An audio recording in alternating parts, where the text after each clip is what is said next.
Que Dieu vous bénisse. Que l'Éternel Dieu prenne possession de toutes les choses. Que Nzambe na biso, Nzambe na nguya, Nzambe na Abraham, Nzambe na Isaac, akamba biso na tango oyo, pendant tango oyo ya partage, ainsi que nazala un simple instrument, yenda kota kati nanga a utiliser nga puissamment, pour naebi kolobate, naebi te comment ko prêcher, sans assistance, sans aide na ye, nazana nga sepamba, yango na sengi ete na kati ya maloba oyo, a édifié moko na moko, akamba patambwisa biso. C'est ainsi que elle va répondre pe na ba question, na ba requête ya moko na moko. Mais na nzela ya service oyo na kombo na Yesu Christ Nazareth. To bondeli pe to lobi lisusu. Merci Seigneur Jésus-Christ. Alléluia. Amen, amen. Que Dieu vous bénisse. Pourrons-nous acclamer pour la gloire de Jésus? Tobeti maboko pa lokumu na Nzambe. To manifester basignes et basignes de joie et des cris de joie katikati na biso po azali Nzambe ya bongwani te, toza na kati ya matanga te, toza na kati ya hôpital te, toza na cimetière te, toza pe na bar te, mais nous sommes dans la présence de notre Père. Toza liboso ya Nzambe o ayebi moko na moko et oya belemi na présence na ye o azolandanga pe en direct na tango oyo. Vraiment que Dieu vous bénisse. Sans plus tarder, vous allez sous le bienvenu. Tona mbibino sous na kombo na Yesu Christ de Nazareth. Et c'est votre humble serviteur, le frère Paul, le bien-aimé Paul Bouakassa, missionnaire en Christ, un simple instrument de Dieu. Vraiment, na pesimbote na tous les serviteurs de Dieu, au bazolandanga na tango oyo, na kati ministère de la repentance, na sali, na pesi ba salutation na ngai, ainsi que na côté pe il y a le bien-aimé, il y a le frère Daniel, Nzamba Pambola, yope ya mingi vraiment, et naibi que tous allez longo, que Dieu vous bénisse. Sans plus tarder, totanga makomi na Nzambe na livre Daniel chapitre 6, na le verset 3, tina 5e verset. Totangi na kombo na Yesu Christ, na sali lecture. Daniel surpassait le chef et les satrapes, parce qu'il y avait en lui un esprit supérieur, et le roi pensait à l'établir sur tous les royaumes. Alors les chefs et les satrapes chercheraient une occasion d'accuser Daniel en ce qui concerne les affaires du royaume. Mais ils ne purent trouver aucune occasion ni aucune chose à reprendre, parce qu'il était fidèle et qu'on n'apercevait chez lui ni faute ni rien de mauvais. Le 5e verset. Et ces hommes diraient: nous ne trouverons aucune occasion contre ce Daniel, à moins que nous trouvions une dans la loi de son Dieu. Que Dieu bénisse la lecture, que Dieu bénisse sa parole. Toko beta maboko pa lokumu na Nzambe. Nabi ke to tamboli vraiment na marche moko ya molai na kati ya même thème oyo tozolobela toujours na kati ya mokanda Daniel oyo. Ton Dieu que tu sers avec persévérance te délivre. Donc tozaka toujours na même thème oyo, parce que esili biso na nugute non peut aussi kolia yango te. Donc totondi yango pe kaka te, nde yango tozo continuer yango kaka po marche yango eza na molai, et par la grâce de Dieu nous allons arriver et nous allons faire ce que Dieu nous demande de faire. Alors verset totangi ezopesa ngai to eza na eloko nzambe arevele ngai tant wande kopesa nzambe merci tobondela. Je dis à Dieu, qu'est-ce que je vais prêcher? Nini o ngana kote ya peuple na tongo lelo, nini o ngana oloba, nini o na oteya message ne pesi ngai o esengna te ya peuple oyo. Alors tant to pesa nzambe wana merci directement abandi kolobela ngai, abandi kotalela andi kotalisa ngai. Et na oa otalisa ngai a lobelinga par rapport ya innocence ya Daniel. Alors na volet mususu, ce que j'ai compris, nzambe alinga talisa nga ete na tongo lelo na ya kolobela l'innocence d'un homme juste. L'innocence d'un homme juste. Et thème oyo na koma ki ona kai na ngate na carnet na ngapete ni na téléphone na ngai kaka na kati ya service awa de nzamba pesi nga sous-thème oyo elo wa olobela to sujet ya kolobela na kati ya chapitre oyo to tikotanga. Donc ce que senge koma l'innocence d'un homme juste. L'innocence d'un homme juste. Alors bien aimé, na kati ya réalité oya Daniel, et beaucoup savent, et beaucoup baebi qui était Daniel. Alors, pour la compréhension de la parole de Dieu, nous allons obliger à ozonga susima pour motonio sote ebi Daniel. Zana misu baebi ye, yende nzamba bundaki na kati ya libula bakosi, misu baebi ye pe, etant que moto oya bande ko limbola bandoto, mutu musu pa yebi ye ayoka aka na kombo, mutu musu pa yebi ye profondément, pe mutu musu pe ayebi ye te. Alors Daniel azalaki moto oyo azalaki israélite, mais ekomaki na tango moko, tango mapinga ya Babylone to pe roi ya Babylone ayebaki lisusu ko trier topé kokanga ba jeune garçon ya kitoko ba boga o bazalaki mayele doué nde ba wana bazwaki ngolu pe grâce ya ko garder topé ya kotika na bomoi bazwaki pe grâce lisusu topé ngolu ya ko travailler na kati ya ndako ya mokonzi parce que bazalaki selon ba critères ya roi ou azalaki nango posa nde salaki ke Daniel na bandeko na ye mususu na bandinga mibali mususu lokola ye to pe na basi pe toyebi pe te. Alors bamemaki bango na captivité na kati ya Babylone. Daniel akendaki kosala bowumbu na kati ya Babylone, c'est-à-dire que azalaki esclave, azalaki mowumbu. Alors na eloko esepelisi ngai to na eloko nzambe atalisi nga po na bina telema liboso na bino na loba na pesa bino message oyo eza na kati ya prière oyo tozalaki nayoka sika awa.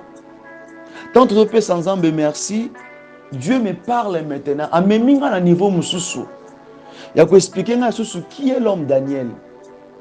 Alors atalisi nga l'innocence ya Daniel par rapport ya baépreuve bandeki koleka nango, l'innocence ya Daniel par rapport ya bandeli ya vie na ye na bisika o bazwa ye na bisika o ya komaki. Dieu m'a amené à la profondeur ya koyeba l'innocence de Daniel. Alors l'innocence wana tongo lelo, je voulais parler à quelqu'un, je voulais m'adresser à une personne à qui, ou bien à celui ou bien à celle qui est accusé, bien qui est pourtant critiqué, rejeté.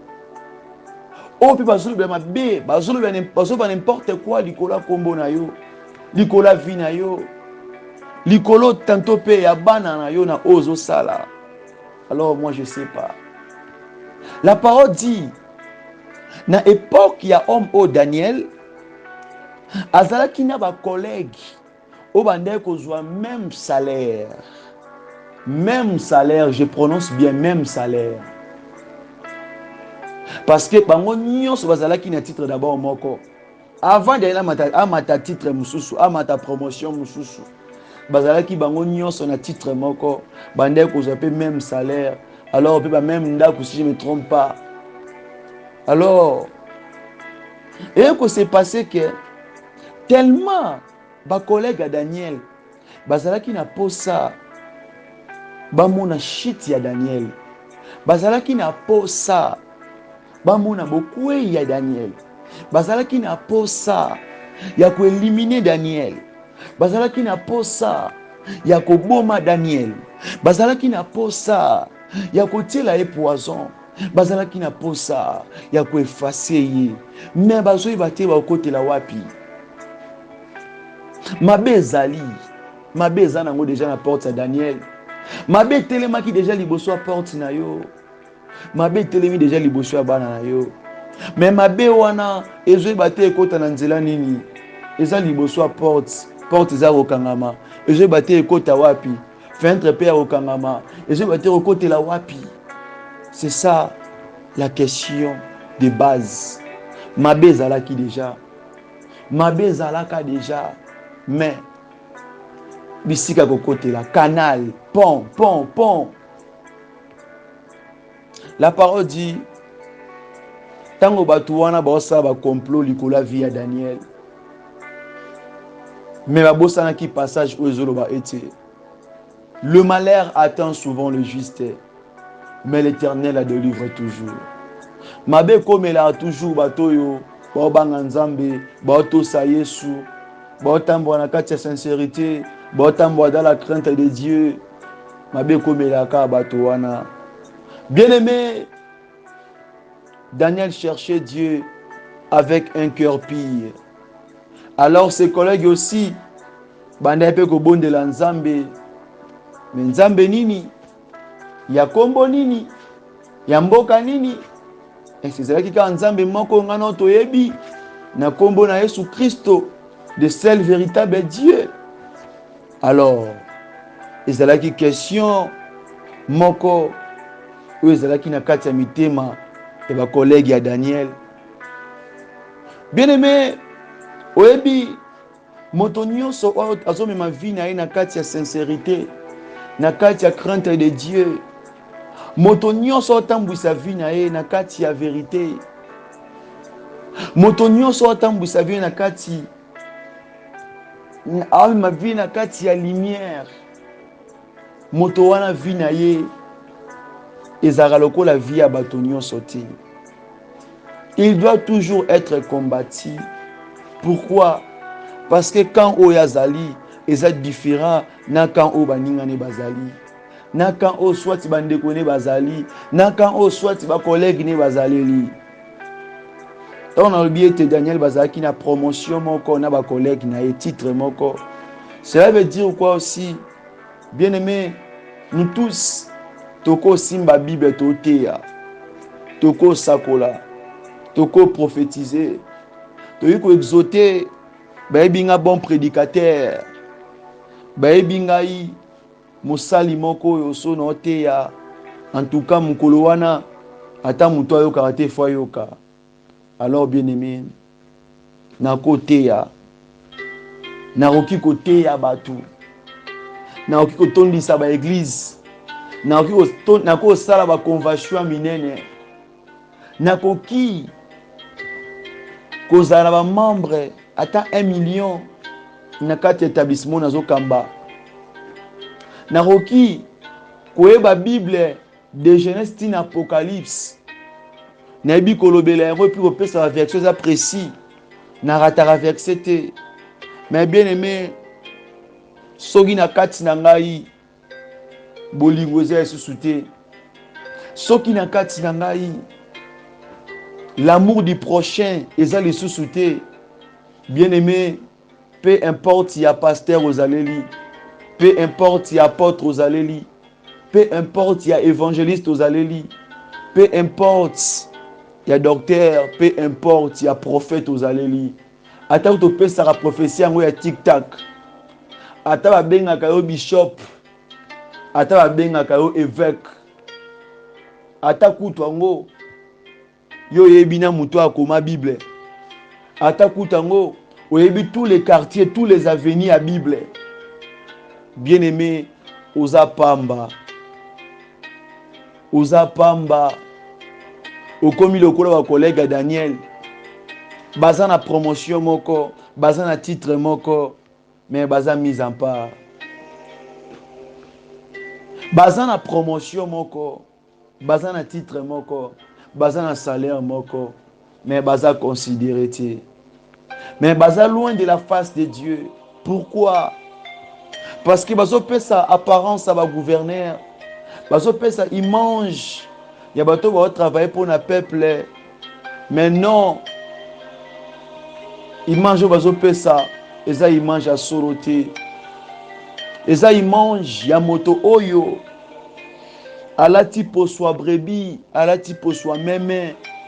Mais nakati na yazaka alu. Nakati na za nyama ya mabe. Nyama ko bebisa. Nyama ko détruire. Nyama destruction. Bien aimé,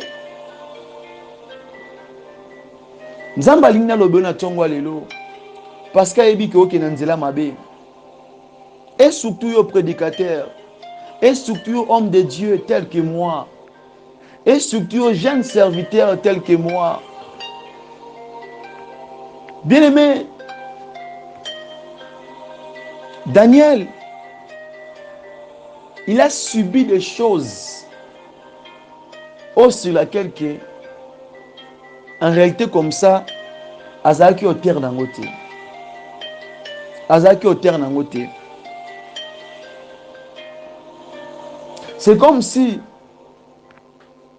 na bande ko exoter ndeko moko na obina ye kisi ezaka na buzoba. Mutaki osimba kisi pa koma na mbongo azo mapango mituka.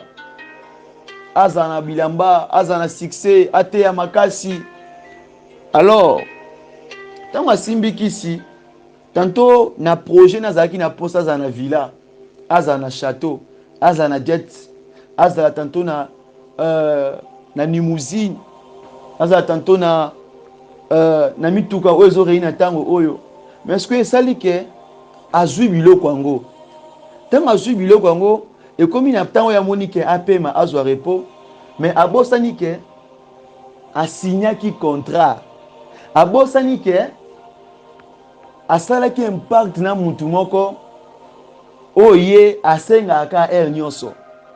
Alors au monique mutu azana mbongo, mutu azana biloko azoluka, mais misu na ye ezokende kaka pa mutu oyo azana elote.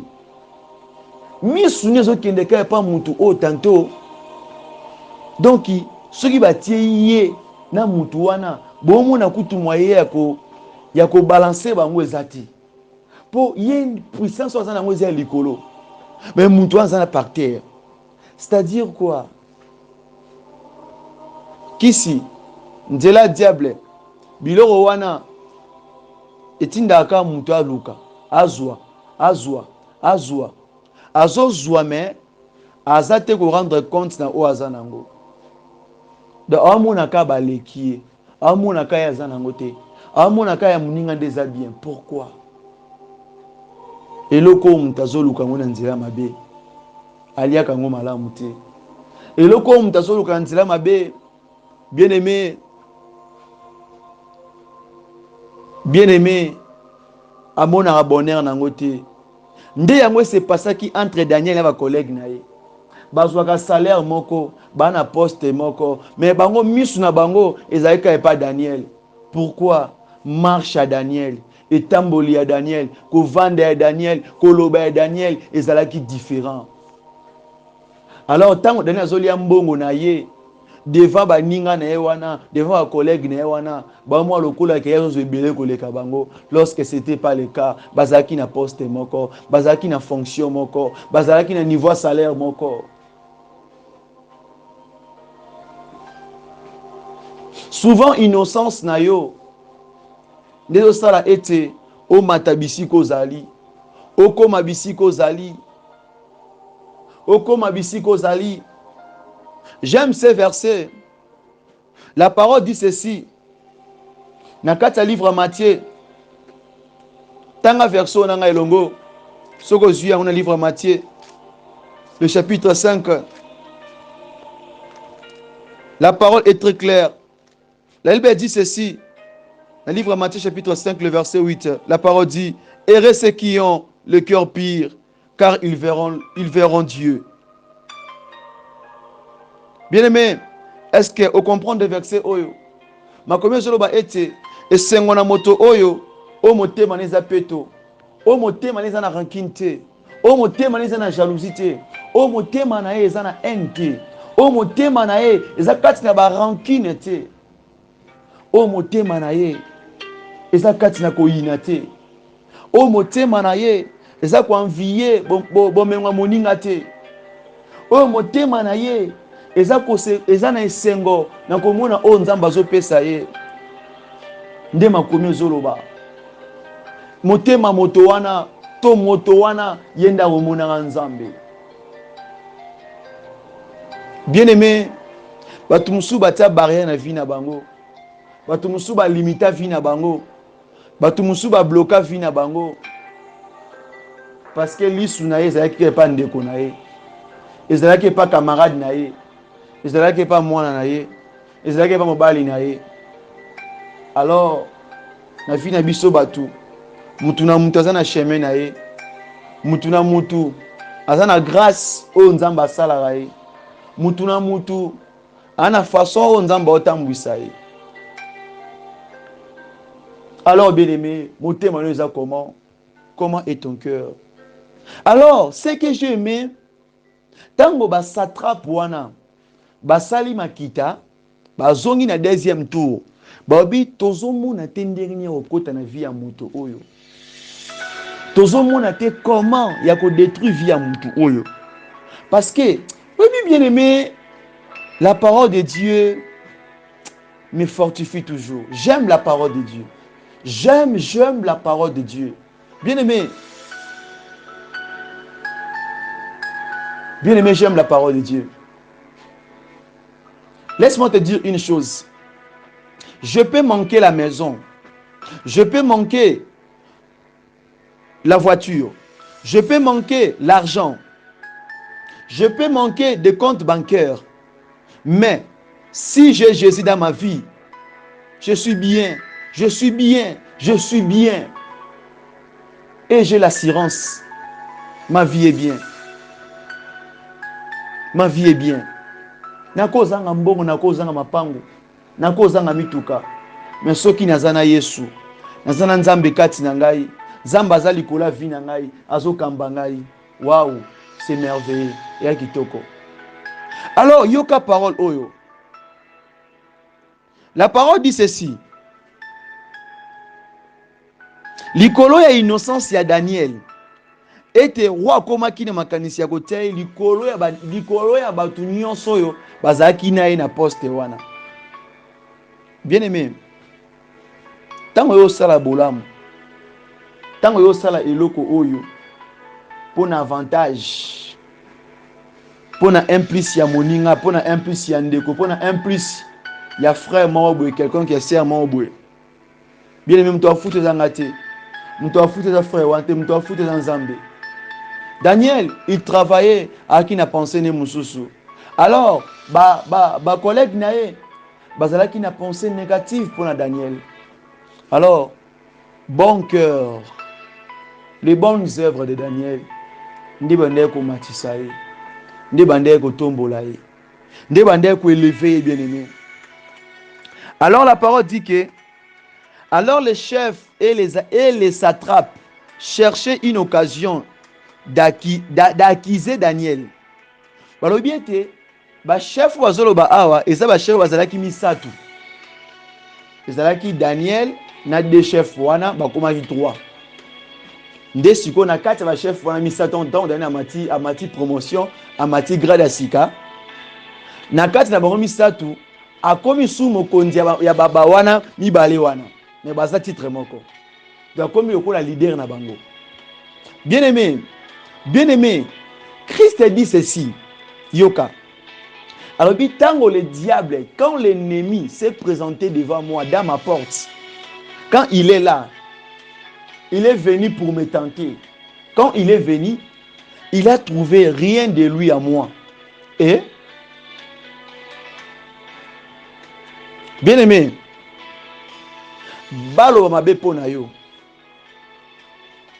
Les gens disent de n'importe quoi, critiquent, ba finga, ba loba, ba chola, ba zongi sandengenini. Mais bien aimé, sache une chose. Les mabe o bazolo ba wana, mabe zali ke ba kuta ngwe na yo. Mais ceux qui mabe bazolo ba wana ba kuta ngwe na oti, ça sert à rien. Ça sert à rien. Hey. Sikela bango, sika bango maboko na Nzambe. C'est Dieu qui va leur payer. Bien aimé, verset oyo soulégé nga makasi. Na tongo lelo. Na éviter est-ce que zoka paisibilité wana, ozoka elengi wana yoka. Balobi boye. Alors les chefs et les satrapes chercheraient une occasion d'accuser Daniel en ce qui concernait les affaires du royaume. Yoka. Mais ils ne purent trouver aucune occasion, yoka, ni aucune chose à reprendre. Et ça l'a rappelé, oui. Bien aimé, tala, ba circonstance msusu, Nzambe na lingara oleka nango. Nzambe na lingi omona yango. Pono mona monene na Nzambe. Yozo mona ke ozana kati ya libulu. Yozo mona ke mabe ezali. Omona ke mambo esimba te. Mais Nzambe ebike na kati ya mabe oyo, na kati ya libulu mabe wana. Na kati ya au milieu de tes ennemis. Na kati ya bisika bato baosala mabe. Ebike tu es là à l'intérieur. Mais Nzambe aza ko prouver l'innocence na yo. Toi, tu peux ou à ne pas reconnaître cela, mais tes ennemis savent que tel que tu es là, vous êtes différent na bango. Pourquoi ceux qui sont dans milliard bateau bazana kisi, bateau basimba kisi pona mbongo, pona succès, ate ya makasi, azala na asala ba miracle, azala na mbongo mapango mususu azupe kisi po mbale balanda kae. So oza pembeni ya mutu wana. Bitumba liboso kozwa akobundisa yo parce que azomona ete eloko ya luka azwango na facilité azwi yango te yesengi apesa lokolo apesa bana apesa mokongo apesa soit étoile ne pona zo eloko wana mais yo zwi yango gratuitement même pas que cela atali ke ozolia ozolata na muke ozo simba. Mais il est pour lata pour somba biloko azana ngo posa esenga ki fala pesa asala asigner asala impact na diable. Yango bata bongo soko zana milliers na bango, oza bisika na bango, et lora liboso awosala, il faut tia au mal à l'aise. Il faut azangisa o kimia. Soit ozala musika na ye, soit éliminer yo. Soit effacer yo. Bien aimé, il faut faire très attention. Nabisiko tia matambe na yo. Il faut faire très attention. Nabato liaka na bango. Il faut faire très attention. Nabato solaka na bango. Parce que Daniel trouvait que ce sont mes collègues. Je suis avec eux. Mais na quoi moko ba comporter ma bepo na Daniel. Mais aux hommes qui leur conscience ils ont reproché bango. Ils ont ndenge mona likomi oyo. Oyo bayelaki Yesu ete mwasi bakangaki ofragant de lit. Donc bayeli Yesu mwasi wana babi tetala mwasi oyo. Tokangela mbala batu pe tokange en action. Mais d'après la loi dit moto aboye faut ko lapider. Mais yo olobi na biso nini? Que penses-tu pour cette femme? Alors leur conscience tango yo salobi ete o amona za na faute kazwa libanga sa nini abamba mwana mwasi oyo. Bible lobi na biso ete kibomoto conscience na bango ezongaki na place. Alors ezape ndenge moko na bato babandaki koluka mabe pona Daniel. Conscience na bango moko lobelaki bango tanga makomi likomi eza juste. Tanga makomi na Nzambe tanga makomi. La Bible dit ceci, yoka landa. Yoka. Ni aucune chose à reprendre parce qu'il était fidèle.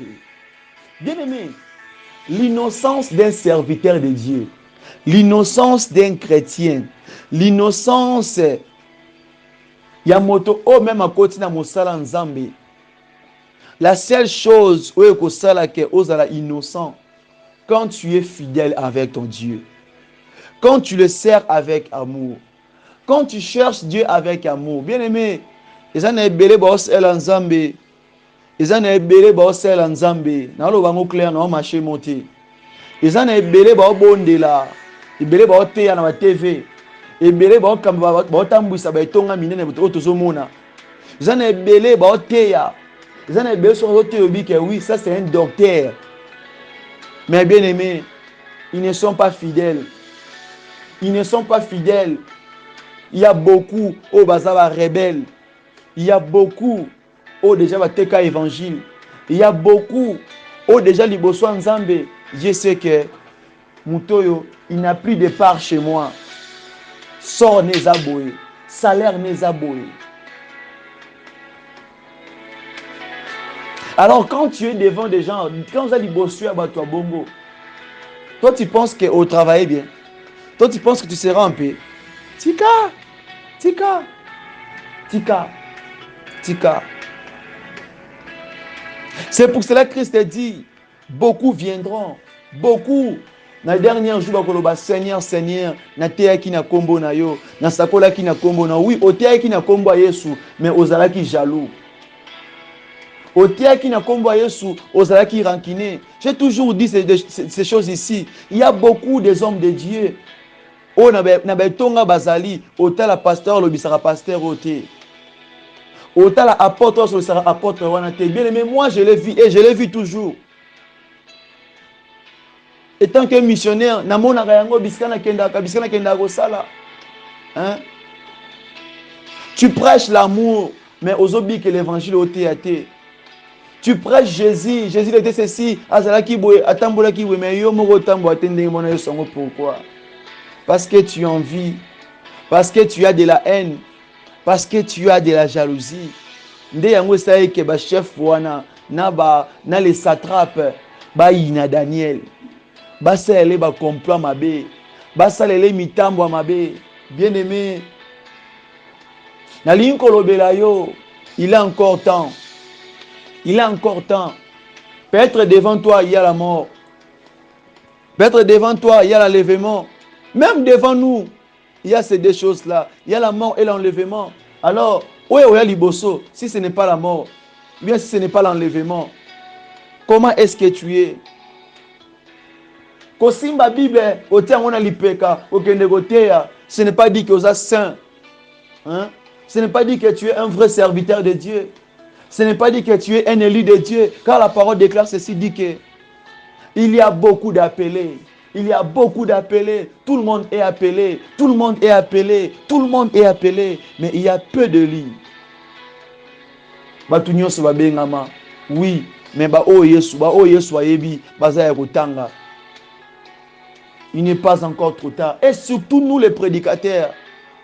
C'est surtout nous les prédicateurs. Changeons Tobongo la mité manabiso. Tobongo la mité manabiso. Pourquoi?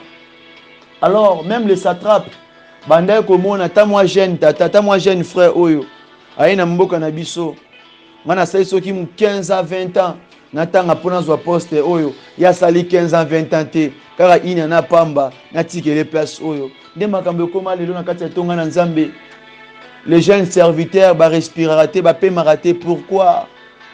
Pourquoi? À cause de la jalousie. À cause de la haine. Personne, et surtout la chose qui détruit l'œuvre de Dieu, et parmi les serviteurs de Dieu, il y a ceux-là qui ne supportent pas la grâce de l'autre.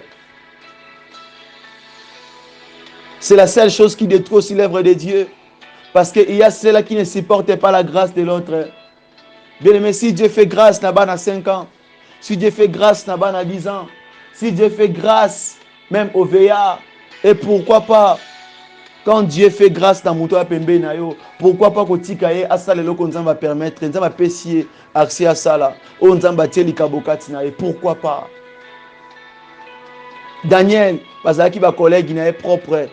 Dans le même royaume, dans le même travail. Alors nous aussi, nous allons na bilanga moko quand na kombo na Yesu wana nde poso kota, quand na kombo na Yesu wana quand nde kindoke salema, quand na kombo na Yesu wana quand nde ba ranking ezali, quand na kombo na Yesu wana quand nde il y a des jalousies, quand na kombo na Yesu wana quand nde lelo oyo misu batiki ba famille na bango, misu batiki bana, misu batiki basi, misu batiki moi je m'excuse, misu batiki na ba projet ezali na ngo sala.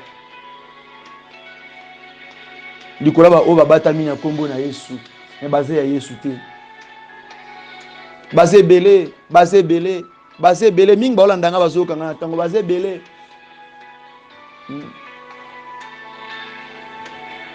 chrétien révolte-toi chrétien révolte-toi tu pries Dieu c'est bien tu cherches Dieu c'est bien est-ce que devant tes ennemis baby que tu es innocent parce que les ennemis de Daniel que cet homme-ci il est innocent. Est-ce que yo pèse à la bongo? Christ dit quand l'ennemi est venu, quand le diable est venu chez moi, il n'a rien trouvé de lui chez moi. Hein? Bien-aimé, nous sommes où? Nous sommes où? Pour le lobaka était pour beaucoup de verset na Somme 37 le verset 20. Beaucoup vont utiliser verset oyo. Beaucoup, même les hommes de Dieu, même les serviteurs, même les chrétiens. Mais éviter que verset oyo eza pona, eza na batuna oyo verset salaka. Que mabe ko simba bato babanga nzambe, bato sanze mais suka nzamba obikisa bango. Est-ce que yo salaka yango? Ozwemba na chorale. Musique ozwemba obo akela bato ba jeton. Matthieu teyaka Matthieu ba jeton. Enseignement pesaka ko finga batu mususu. Est-ce qu'il y a Dieu dedans? Na oyo sala wana. Dieu n'est pas rancunier. Dieu n'est pas jaloux. Dieu n'est pas comme les satrapes. Dieu n'est pas comme le chef là. Dieu il est juste. Et Dieu il fait toujours grâce. Dieu il éprouve l'innocence de ceux-là qui sont fidèles. Fidèles, je parle des gens qui sont fidèles. Même Banguna Daniel, que oui, Bangonde Baoloba. Ça, ce n'est pas Daniel. Bangonde Baoloba que oui, c'est Daniel ici, il est fidèle. Il est fidèle. Tant Moussalo Koma Gosala, l'homme de Dieu. Tant Moussalo Koma Gosala, un chrétien. Ozo Lukanzambe Tongo Midi Pokwa, Yoana Moutaba Gêne. Hein? Hôtel Malikola Cher, tant Moussalo Salaka.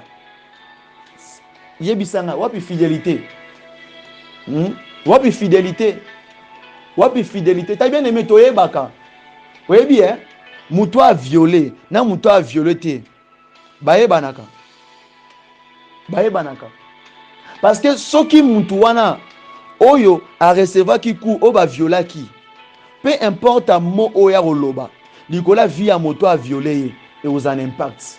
Mais oya violé qui. Ata moutoana abi qui a violé qui. Ce qui moutoana lobi malobagnon sur Nicolas vit à moutoana et ils en impact été. Mais le contraire, oya lobi qui a violé qui té. À cela qui m'a bête soit lobi maloba. Nicolas mouto a ça pour acquiser wana et vous en impact. Et lobi est belé. Je continue le verset. Et écoutez ce que ces hommes ici disent. Yoka bien-aimé.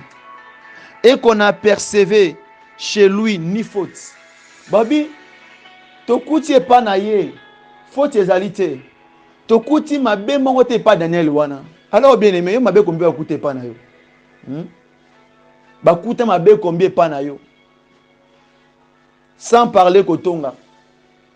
Koyiba bakuta ozoyiba. Bakuta ozoboma. Oyo eza makambo siko etali témoignage physique. Non, et bandara depuis l'Ancien Testament. Vous voyez que les entends Yesu depuis l'Ancien Testament. Donc, bato bazo bundisa babi ke mutoto bundisa azalaka boye. Ma prière de Tongo Midi, pourquoi? Naïb Sanzambe ne permet pas qu'un jour Ngaï Paul Bouakassa n'a fini cet évangile, n'a fini sa combo. Ne permet pas cela. C'est ça ma prière de jour et nuit. Ne permet pas cela. Vaut mieux Koutou. Vaut mieux Koutou. Vaut mieux Koutou. Na salama be pour nanga moko. Mais l'ikola pepe na yo, l'ikola combo na yo, paix jamais, jamais, jamais. Jamais, jamais, jamais. Bien aimé, il faut que ça soit décisif dans la vie. Vie, il y a les hauts et les bas dans la vie. Il y a le bien et le mal dans la vie. Il y a la vie et la mort. Il faut voir de loin. Babito kouti l'eau comme ma bête na kati na yo. Alors, bien aimé, Tomiyebi, Ozonandanga Omiyebi, Tala, Omiyebi, nga ya sarabatu, na lo bango à chaque fois. Même si on t'école pastorale ou on t'école pastorale ou on a Zambala. Cela ne signifie pas que tu es saint. Et ça, c'est lamba. Et ça, c'est chose. Parce que mon enlèvement, même école pastorale est éthique là.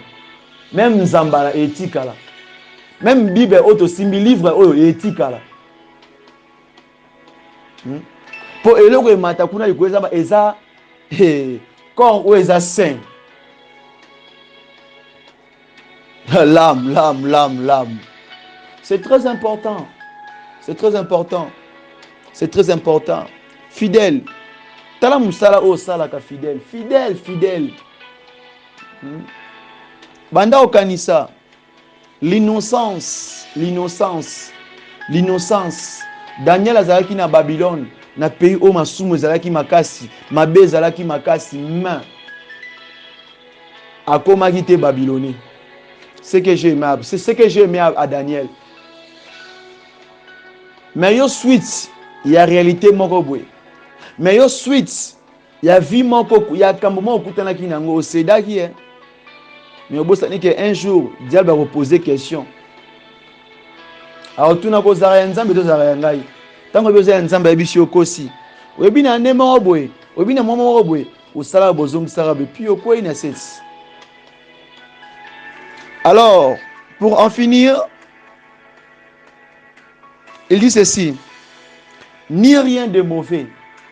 Donc, batalaki na caractère na bango. Na mabe o basalaka. Na ndenge bazalelaka. Mabe na bango basalaka wana chaque fois, bakutaki yango pas Daniel te. Hein? Et pas Daniel bakutaki yango te. Dans le niveau de témoignage, la parole dit que heureux ceux qui ont le cœur pur, car ils verront Dieu. Ils verront Dieu.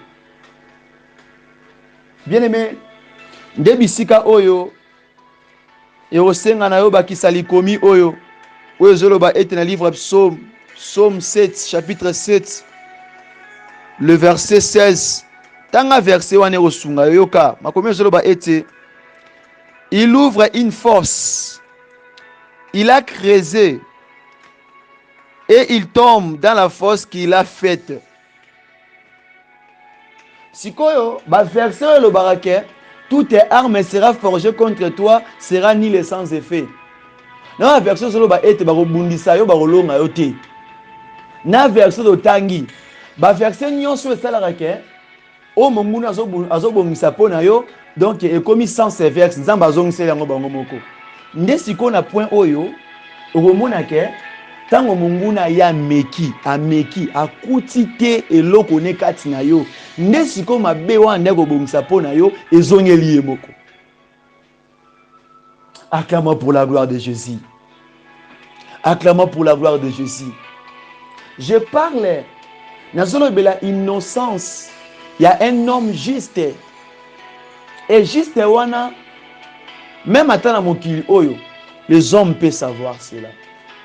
Et souvent, ce ne sont pas les hommes comme nous les chrétiens. Et ça, quand Batoma Bende, il un témoignage. Donc, Bato Babundi, ça, Baluka, Babikete.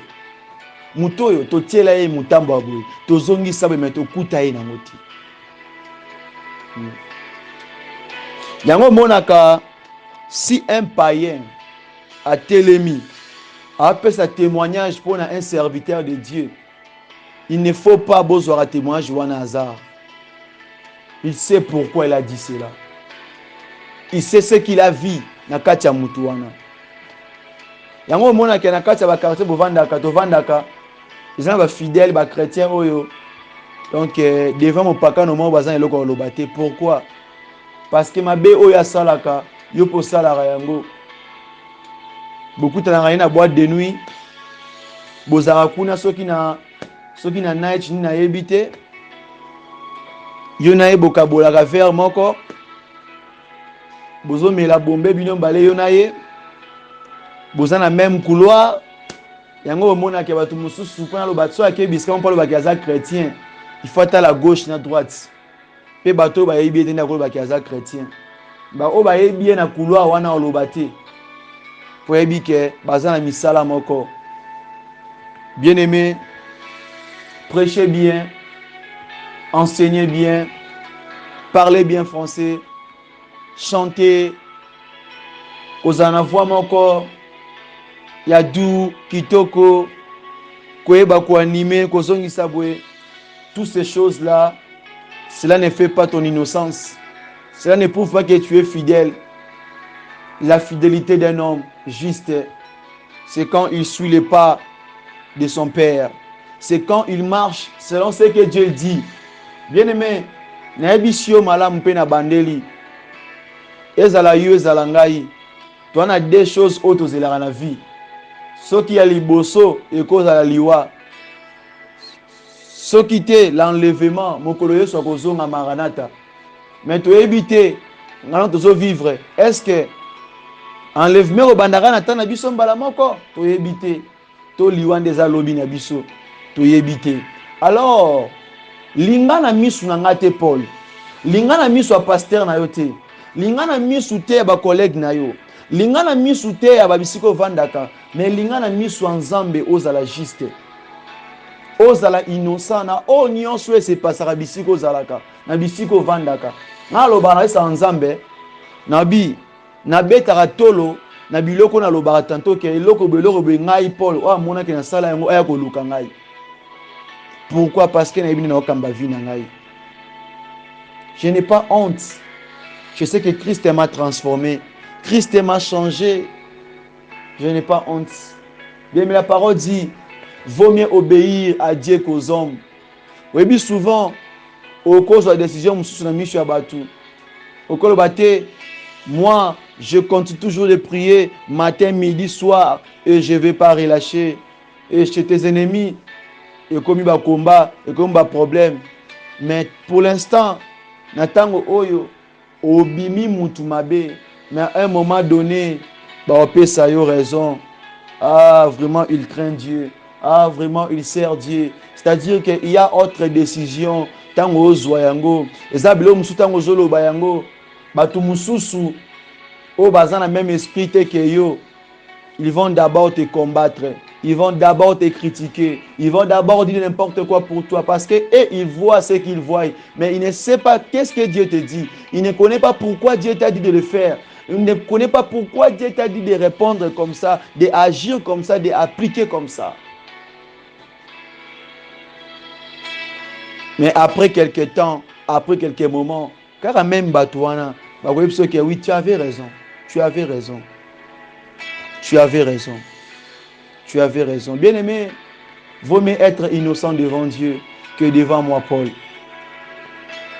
Pour mon Kolowana, ce sont nos œuvres. Ce sont nos œuvres. Nde Koloba. Na fait la parole, ton a fait un verset wana bozoka ete la parole zoloba ete bakutaki ni rien de mauvais chez Daniel, ni rien de mauvais. Bien-aimé, c'est très important. Bitumba musu ekwa na vine koti nango esimbi yo. Eza non parce que otambo na masumu. Eza non parce que obetaki libaku te, parce que c'est la volonté de Dieu. Nzambe bi ke na kati bitumba no zo tu n'es pas le coupable, tu es toujours innocent. Bien aimé, yebi te ka so ba fundi mutu ateka to mu ba fundi mutu aza par exemple na aza na identité te visa na inspiré. Soki bayokanga mutu wana to bayokanga ye. Qu'est-ce que batona ba kosala? To ba agent immigration. Ba osala liboso contrôle, c'est-à-dire que même mutu wana obanga ba osala contrôle. Mais tant ba kutie ki aza en ordre. Soki na ba osala ni ba seka I'm sorry, to za désolé. Limbisa biso na ndenge toyaki na ndenge tobandaki kosala mo ba trouble wana limbisa biso vraiment va na kimia continuer ba séjour na malamu na bisiko ozali na mboka ozaleli awa. Vous comprendre, c'est-à-dire que bitumba musu yaka na pression yaka na force moko boy so otali oboy oko perdre pe likia, mais yo perdre likia te, garder likia pa nzambe, tie likia ne pa nzambe, likia ka se pa inaye. Bien aimé, musala oto sala nzambe oto luka afuta malamu, afuta malamu, aza les bons payeurs, afuta malamu, puis aza les bons payeurs, afuta malamu, abosa na raté musala ozo sala ba œuvre ozo sala. Dieu n'oublie pas cela et Dieu n'est pas injuste, il est toujours juste. Alors bien aimé, na suka nango ba simba ki mitu, na suka nango ba regretaki et n'a répété et leur oignon son avis au sala. Oui que tu cherches de faire la volonté de Dieu, sache-le que ne bandeli batu ba otikala kondimela ote, ne bandeli batu ba otikala te ko comprendre yo. Tantôt pour na ba satrape ba que Daniel a mis l'accent que yaza ceux qui a mis mon quoi yé na yé non, ezaki grâce ezaki kati na yé. Grâce ezeloro mususu, ngolu ezeloro mususu. Bien aimé, vanda na poste na yo, zala bisiko nzamba ebeli yo, ekofuta yo un jour. Ekofuta yo un jour. Alors pour finir, na message ozu na bisika oyo, yeba ke message oyo ezaki pona yo na pona ngai, pona yo na ngai. Nazo kitana ngata kozwa biki na kaye. Pona koma message on a joué bisayo on a lobé na kati na bisika oyo nazo kitana nga pété nazo ki pétante pona ko mériter na verset on a pesi yo awa nazo kitana pona ngote. Dieu est témoin, il est fidèle, il est juste azomona on a joué bisayo. Donc message yo biminga na kati ya service ya lelo kaka na tango oyo tozalaki na bino to pesa nzambe merci yo mutolandi yeba que la parole de Dieu ebima pamba te et m'a ponné s'aimer sémence nango. Alors, sois souple, sois vigilant. Sois souple, sois vigilant. Sois souple, sois vigilant. Sois souple. Okope sa apparence à mutamalamu, mais nakati, ozana ora viseur. Nakati, ozana yo méchant. Nakati, oano mobomi. Nakati, oano destructeur. Mais il est temps, il n'est pas encore trop tard. Répands-toi. Répands-toi, répands-toi, répands-toi, répands-toi. Trop tard, et ça te pose la bonne mot. Parce que la parole dit, rachetez le temps quand les jours sont mauvais. C'est dans la parole de Dieu que chacun de nous peut toujours racheter le temps, racheter les jours.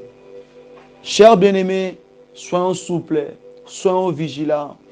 Vous allez emporter ni par la jalousie, ni par les rancines, ni par envier. Moto na moto ana vi na ye, moto na moto azape na niveau ya komona na niveau ya kosimba o nzamba azopesa. Bien aimé, sepela na lolengo zaleli, gardez position na Yesu Kristo. Olinga te mutu moko ta kabolo na Yesu Kristo. Soki moto ya kabolo na ye, yokutu kabwana mutu wana. Parce que la parole zoloba yango. Ne sois pas au milieu des pécheurs, ne sois pas au milieu de mon cœur. Donc ne s'associe pas avec eux. Aux alatés na kata milia batuana, yokoma conduit selon ba plan na bango. Non. Reste, focalise-toi na o nzamba zola kisayo. Daniel na kata Babylone atikala ekara na kata loi ya nzambe. Na kata Babylone atikala ekara na kata loi ya nzambe. Atambola ekara na kata loi wana. Malgré azalaki pa batu. Azaki na mboka batu. Bien-aimé, apparence, environnement, ozomona, troupe yabatu, bisiko vanda, ozo vivre et emporter au thé. N'oublie pas que tu es un enfant de Dieu. N'oublie pas que tu es un serviteur de Dieu. Un jour, nous tous, nous serons jugés. Un jour, on sera Togozala, Togo Futamaka, selon Misala Otosali. Yom Toboa qui mando qui nase. Yom Toboa qui mindu qui nase. Yom Tokomi déjà rétrogradé. Yom Tobuni Zela na Yesu. Il est temps. Tozo n'est pas Yesu Christo. Il est temps Tobongisa. Bien-aimé, nalingi moko na moko, tango zolanda na bisika oyo. Soko za na ndaku, soko za na mbetu na chambre, soko za na musala, oza na mutuka. Prière oyo kosala mutema no foza na mutema no foza la conscient. Oyeba ozoloba. Nalingi koyebisa moko na moko to réconcilier pa Nzambe. To réconcilier, to bongisa na Yesu. To bongisa. Bien-aimé, to bongisa. Kende ko réconcilier na tango oyo bongisa na Yesu Christo. Oyebi nini oba bengi réconciliation. Tango mwana sali papa ne mabe, asala nini tango bika sali mabe. Pona zonge pa na asala nini.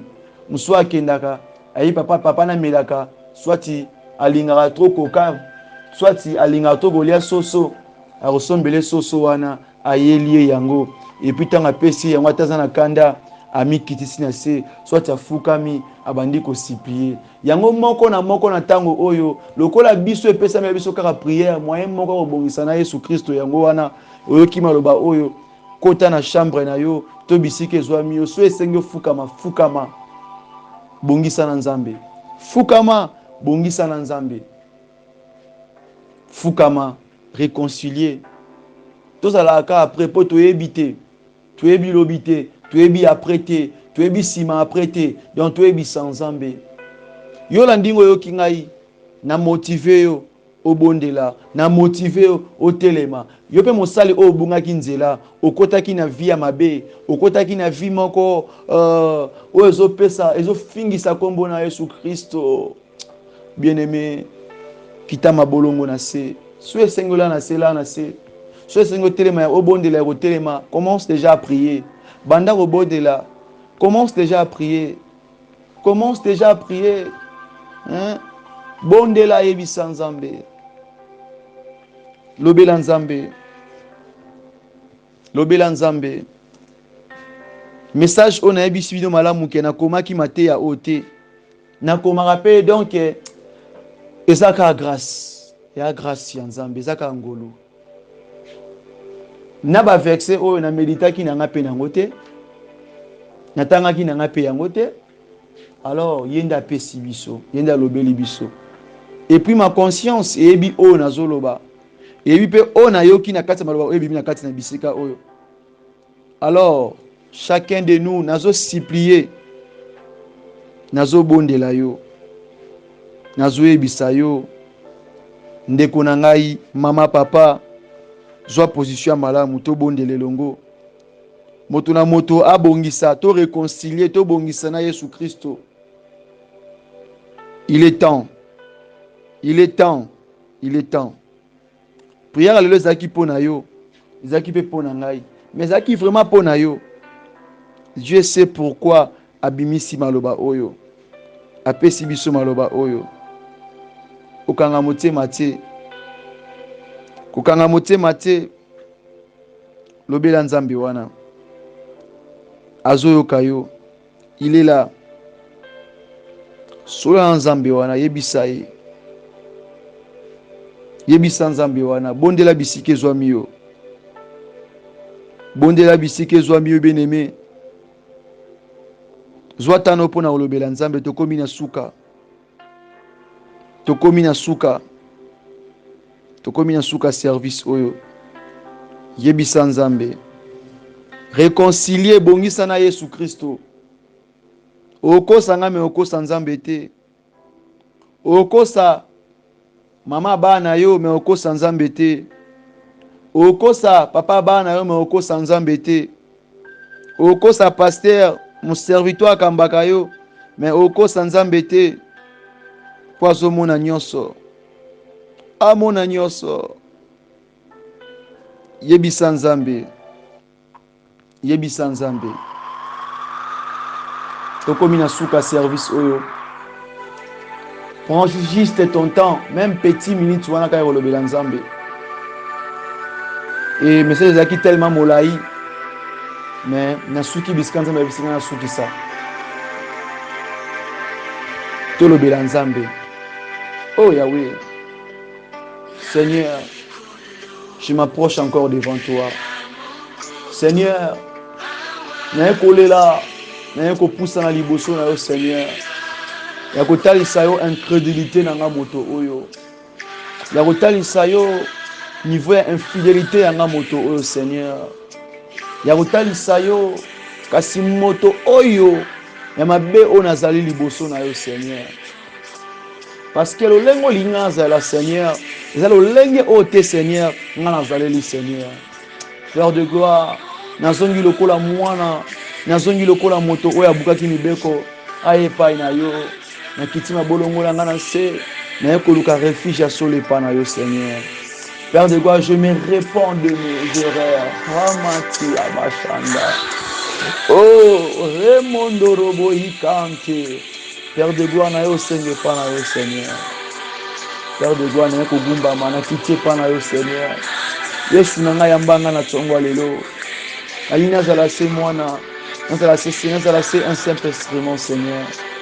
Père de gloire, nakiti, nabwaki, nalongoli rébellion, nalongoli nyonso ya mabe, nalongoli rancune, nalongoli jalousie, nalongoli la haine, nalongoli l'envie, nalongoli baposa mabe nyonso yaki na motema na ngai.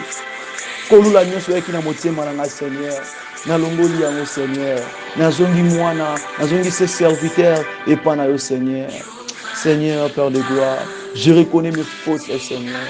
Je reconnais mes fautes, Seigneur. Oh, Yesu nangai. Papa yoka mawa. Papa to bongisa. Papa to bongisa. Musika na yo pasi. Musika na yo milelo. Musika na yo kozanga. Musika na yo ezaka seko fingama. Musika na yo yawe épaules ezalité. Musika na yo protection ezalité. Père de gloire yambangai. Grobo imande. Merci Jésus. Merci Jésus. Na tubeli na confesser ma benangai. Na voué yango liboso na yo, na tangi motema te na bombi te Seigneur. Père de gloire, soki yo apufaki l'innocence ya Daniel et bongo yanga moto au Seigneur. Père de gloire, nakamba selon le Seigneur. Yondo bomba na rimando robo. Oh yes. Merci Jésus. Bien mozo bon de la bien. Ozo bon de la bien. Hey.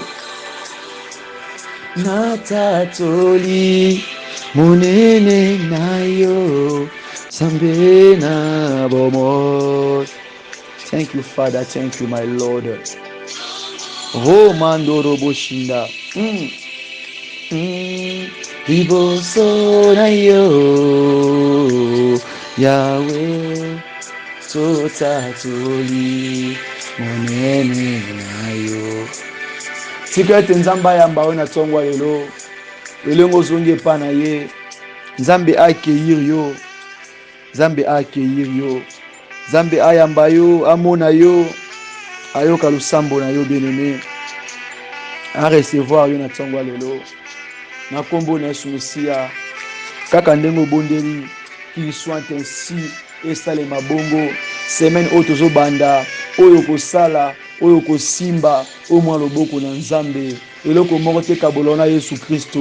Tambola na ye na bosolo, yenda simba yo, yenda batela yo, yenda bomba yo, a augmenter, a matisa onction, révélation, la crainte de Dieu, sa parole ezwa place kati na yo, na bomoi na yo, tikete loboko na Nzambe, la réussite, le succès, la paix, la joie, l'amour de Dieu et demeurer na libota na bomoi na yo, na bisiko zolanda ngozi message oyo esalema bongo. Tikete Nzambe wana afongola ba porte na kati ya ministère oyo ekangamaki na ministère ozalaki bloqué. Nzambe afongola apambola pe ministère de la repentance ekende mosika partout dans le monde.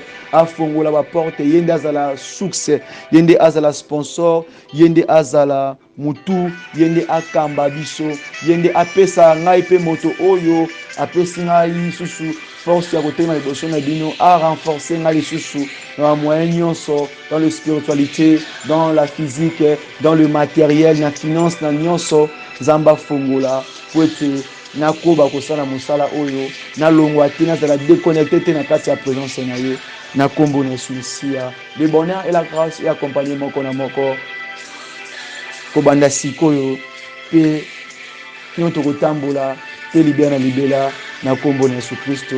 Lokwa libota moko tolobi lisusu. Merci Seigneur Jésus-Christ. Amen, amen. Que Dieu vous bénisse. Que Dieu vous bénisse. Tokomi na suka. Tokomi vraiment na suka service oyo. Zambe apambola bino. Vraiment journée malamu. Mokolo malamu. Ayo moto yebi ngai te kombo na ngai le frère Paul Bouakassa, missionnaire en Jésus-Christ. Nous avons le ministère de la repentance dans les réseaux sociaux et nous allons rappeler toujours le bienvenu dans l'établissement Labino tant que bien pour lancer l'œuvre de Dieu et nous allons pour la Moussa Nzambe yom tolandi message olandi partage oyo kabola message oyo pas moto nyonso et puis ceux qui paient au tout sami pour na osunga œuvre oyo okanga motema te. Pour ceux qui œuvrent aux na kati ya stabilité na kati ya kovandisa bien te yeba ke musala pe kozala vraiment bien te, mais ceux qui œuvrent aux vandisa bien musala pe kozala très bien par la grâce de Dieu. Mana nyonso wana zama pambola bino vraiment je na lingara bino ya mingi pe Yesu alingara bino makasi alingara biso nyonso makasi pour za bana ye na kombo na Yesu Mesia. Bonne journée ainsi que bye bye.